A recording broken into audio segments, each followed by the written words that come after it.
Well, hello, Trina. I am so glad to be talking to you in person today. If those of you out there don't already know, Trina is one of my guest teachers on my upcoming online teacher training. And I wanted to just ask Trina a couple questions to give everybody a better idea about what she's going to be bringing to the actual course. So hello, Trina. You might want to say a little bit about yourself.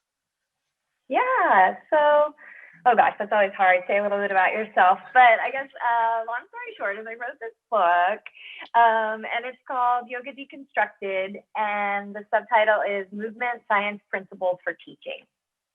And I'm going to be teaching a lot of concepts from this book in Julie's training. And so, like, big, broad picture, interoception, proprioception, somatics, biomechanical principles and exercise science, so progressions, regressions, and a little bit on sensory feedback methods, trauma-informed teaching, pain science. So just, I guess what happened was I was in this Facebook group, and this was actually Diane Bruni's Facebook group. We were just talking about how much we love Diane. And I was sharing a lot of things that eventually ended up in my book. And the publisher reached out and was like, it seems like you have a lot to say. Would you like to write a book about this? And it was, yeah. So it just, it's a conglomeration of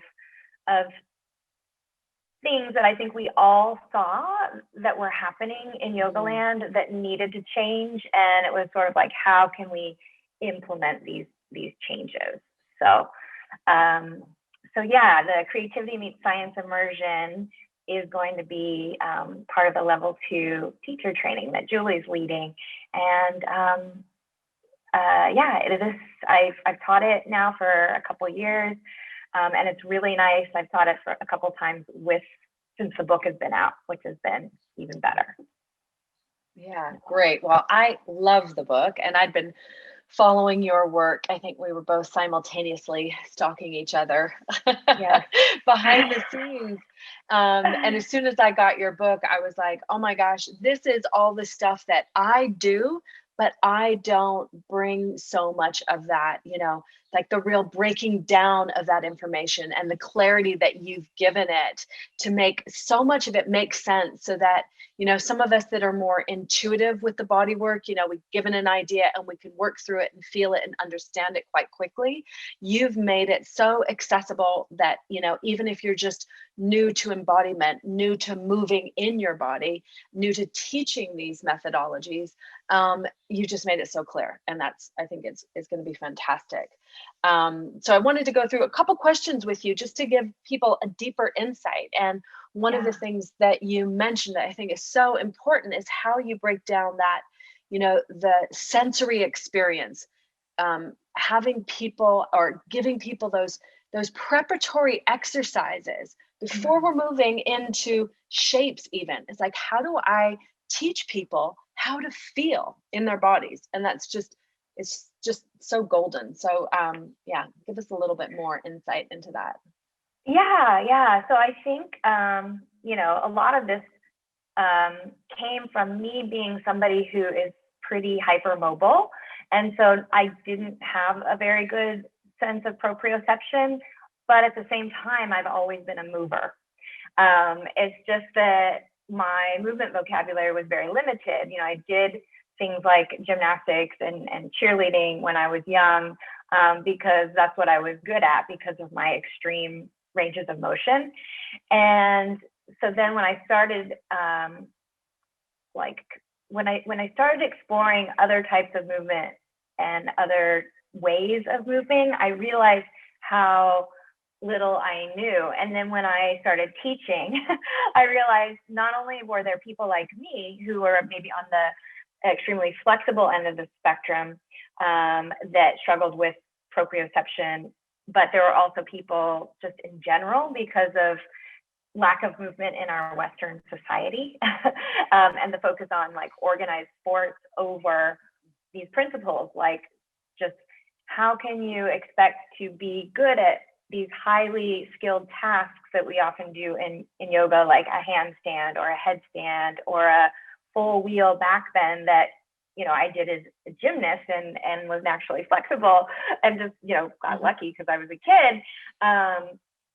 If you don't even know where your body parts are in space, right? If you aren't ever not wearing shoes, if you are sitting for the, you know, like majority of the day, and maybe at the most you say go to the gym for an hour and do a spin class, you know, and lift some weights, or you know, go take a yoga class. So there's this whole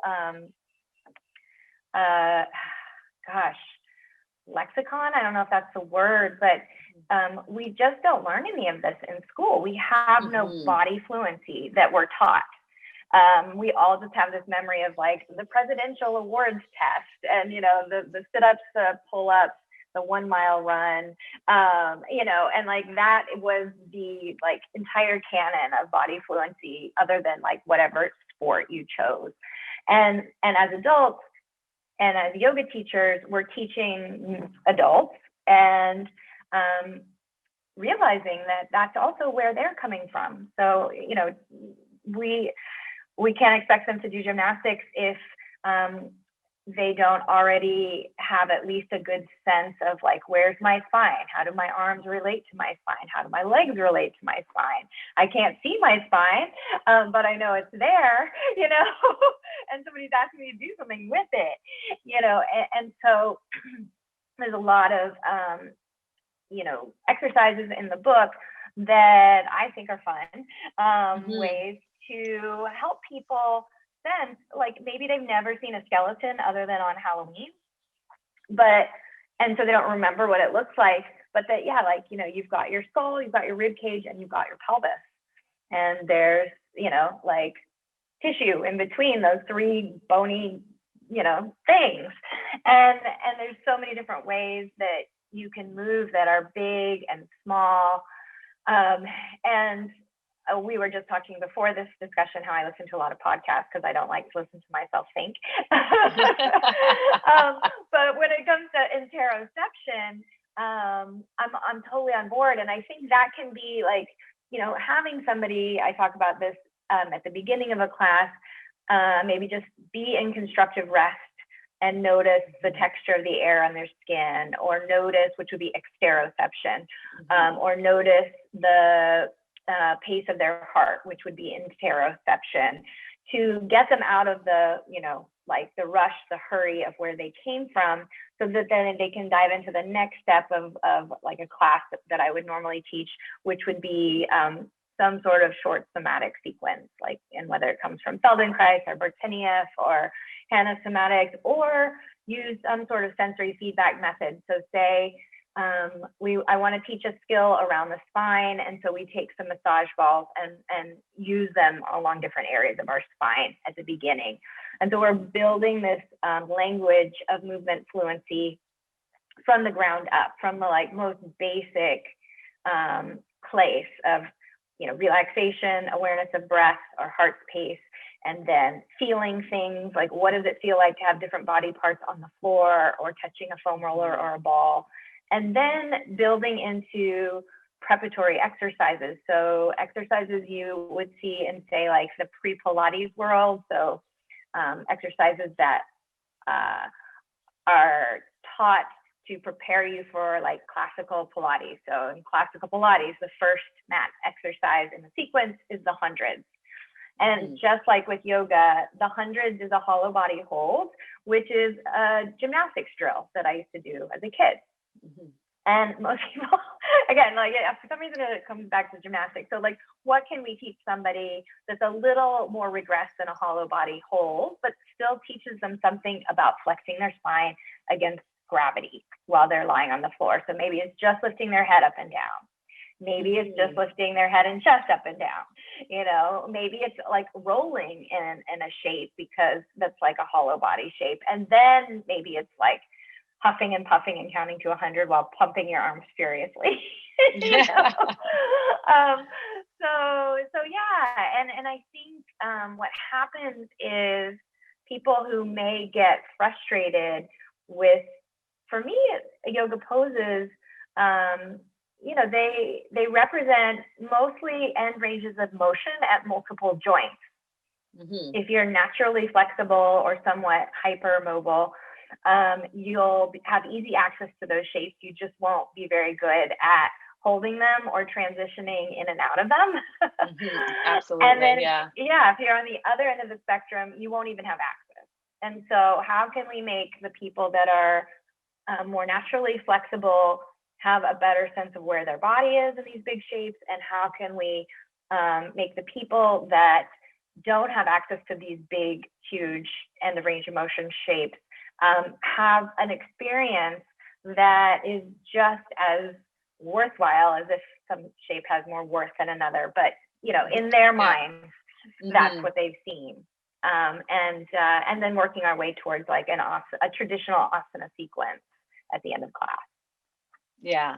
No, I think that's, this is, the movement towards more embodied practices becomes more and more vital when we really realize that these shape-based practices don't necessarily, you can do shape-based practice for 20 years and never actually have a sensory experience within them, right? That it happens, push through the pain, we were talking about the 80s before we got started. And that was like the main goal of exercise, wasn't it? Yes. No pain, no gain. So it wasn't about having a sensory experience. It was just like, go for the burn, which is just, it's pushing through without actually respecting and honoring your body. And I think that laying the groundwork for, allowing people to sense and feel and make those internal adjustments based regardless of what the external aim might be, or I work with a theme,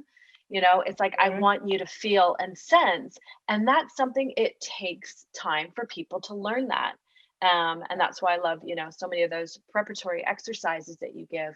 And also you give that language to it as well, which is so useful, because I think when I first started, going around and understanding, wow, there's more people teaching embodied style or attempting to teach more embodied style work, and seeing that sometimes you'd walk into a classroom and they might have a structure, and then at one point in class go, now move how it feels good.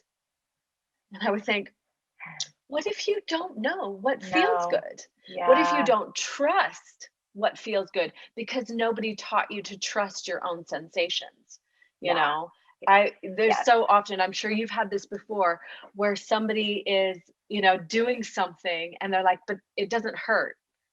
And they're asking as if they think they're doing it wrong, because they think the goal is to push all the way to a pain barrier, to an end range of motion, right? And so whether that's like somebody who has limited mobility or somebody who has, this huge range of mobility, which could be in danger of like then overstretching joint linings and stuff like that.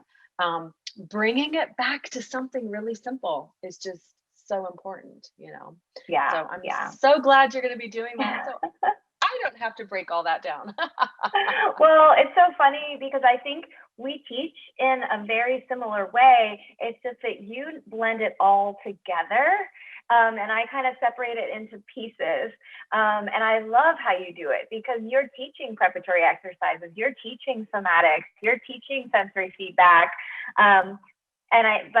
Because of I will never be a choreographer, which is why I love taking your classes, because of how you loop things with repetition, and there's a sense of flow and dance without having to be a dancer, where you're learning things in that state of flow. So yeah, we work really well our concepts work really, really well together. Okay, so let's move on to something that you talk about in the book, which is really great, is the whole pain science, the paradigm of pain science. So I talked about, push through to pain used to be a really common concept, but understanding, what do people know about their own pain? It's probably more what they don't know about their relationship to pain. So a bit more insight. So I think just like proprioception, interoception, embodiment, body awareness, those concepts are not taught in school. Neither is pain. I think pain is something we mostly just are brought up to fear and avoid, right? You shouldn't have pain. If you have pain, there's something wrong. You should be afraid. And then when you do, like, say, have your first pain experience or injury or whatever that is, depending on when it happened and what clinician, you know, or person you went to for help, right, you were told a story. And that story may have been true at the time based on what was known then, or it might be through the lens of that specific practitioner. And so what happened for me was I was injured. I tried everything except physical therapy because I, you know, was like, no, that feels like a doctor's office, you know, with fluorescent lights and a table, and wasn't improving. And so then when I finally did go, actually, I didn't really have a positive experience. So then I found somebody else where I did have a very positive experience. And part of that positive experience was the education part. So shout out to Sean Hampton from ADI Rehab. He explained to me concepts from pain science. He lent me a book that's called Explain Pain by Lorimer Mosley and David Butler. And it explains very complicated concepts in a simple way. Like literally there's cartoon pictures throughout the whole book that are like paintings by this incredible artist. And the major like take home from that book, there were so many, but was there's a big difference between acute pain and persistent pain.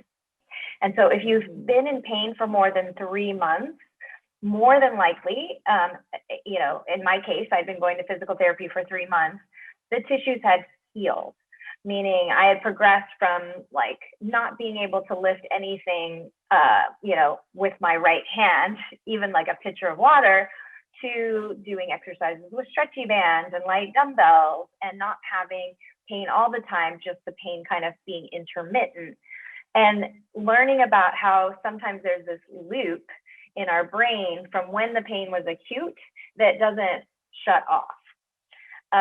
And so there's a term of like, the pain is in your brain. No, the issues are in your tissues. And people tend to think it's one or the other. Right. And of course, it's usually a combination of the two. But that, and along with the correlation between imaging and injury. And so learning about how there are people that can have like horrible amounts of arthritis and herniated discs and have no pain whatsoever in their body, and people who have nothing on their CT scan, their MRI or X-ray, and are in tons of pain. So that was a huge takeaway. And then the biopsychosocial approach of the pain is multifactorial. And getting out of this idea of like, oh, well, of course your blah, blah, blah hurts, your psoas is probably tight. Or of course your blah, blah, blah hurts, you've been sitting for too long, you know, as if it could be just one thing. It might, but it's usually not. We know that it's going to be way more than just physical factors. There's psychological and emotional factors, there's environment. There's whether or not you feel supported. You know, there's a lot of research on office workers who hate their job and have pain all the time and then quit their job and do something they enjoy better and the pain goes away. Right. So just really learning, you know, just enough about pain to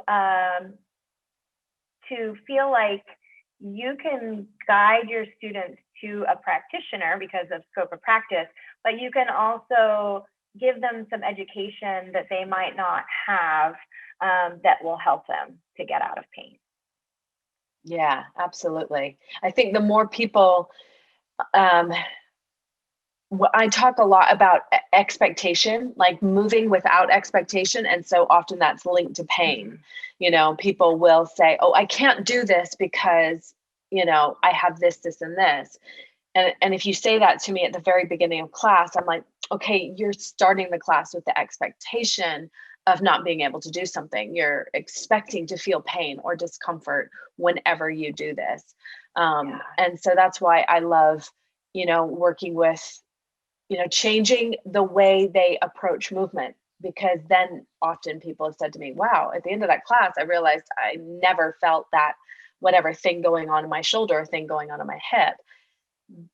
It's because we didn't move in an expected way.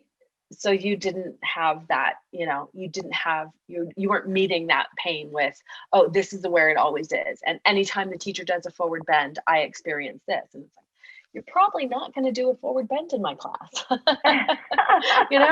You'll flirt.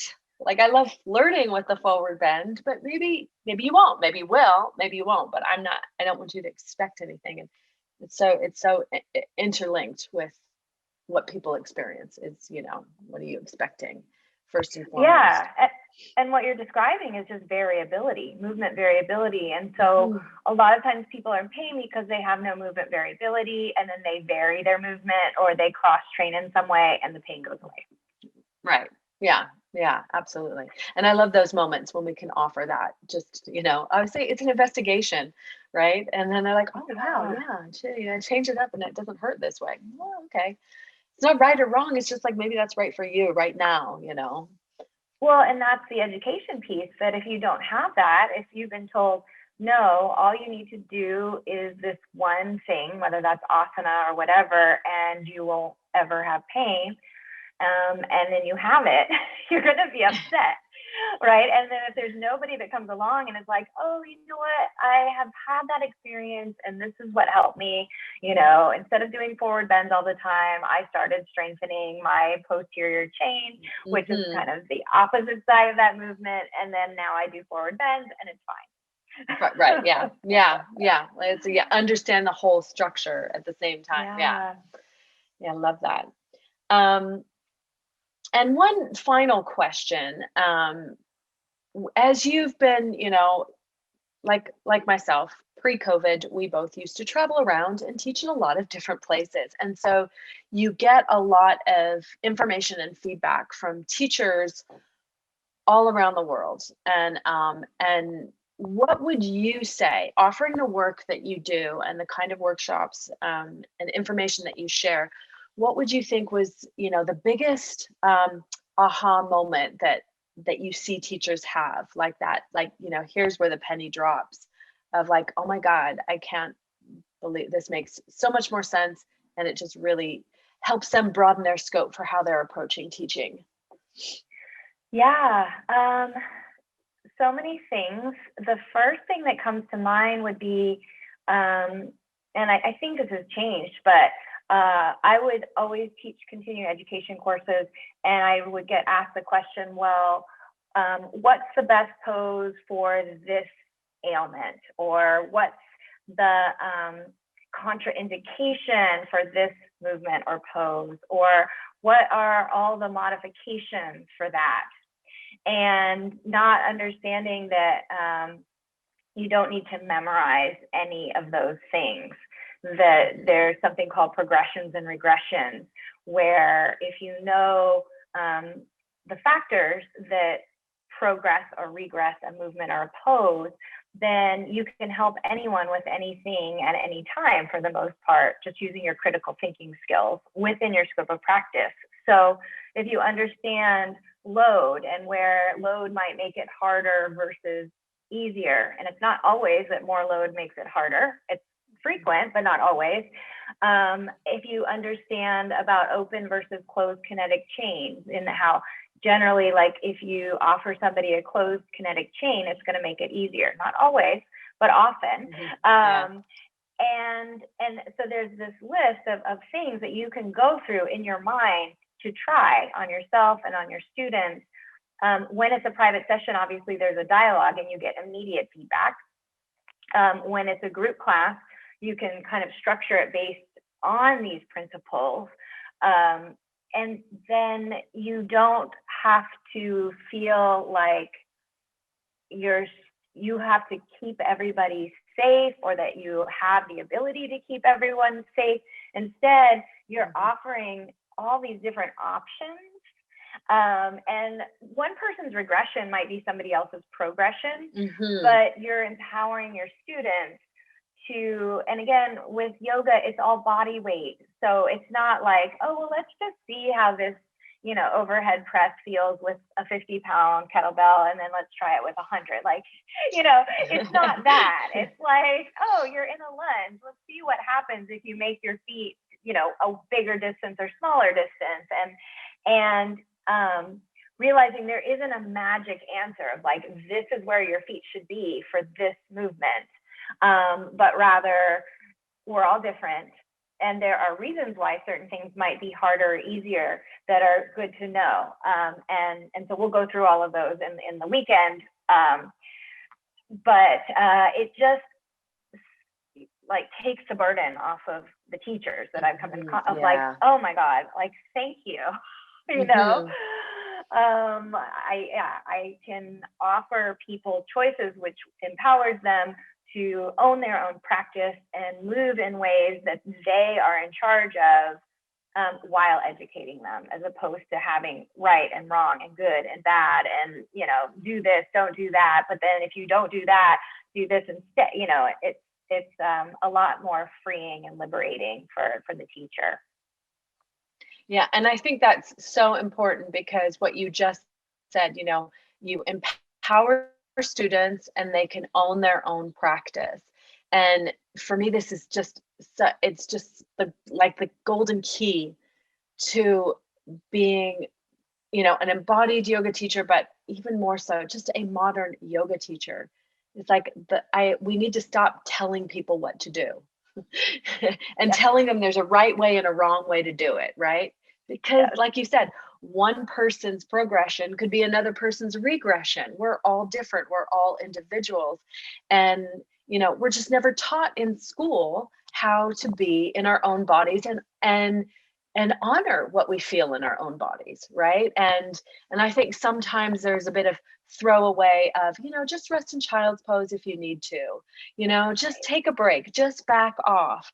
And it's kind of like, well, what does that even mean? You know, what does back off mean to somebody who has no relationship internally, right? They haven't learned how to feel, how to sense, you know, or what adding those little stressors feel like in terms of, you know, being more integrated and then, you know, and then regressing. I think it's just, for me, it's like, how can you be a yoga teacher now in 2021 and not have this information?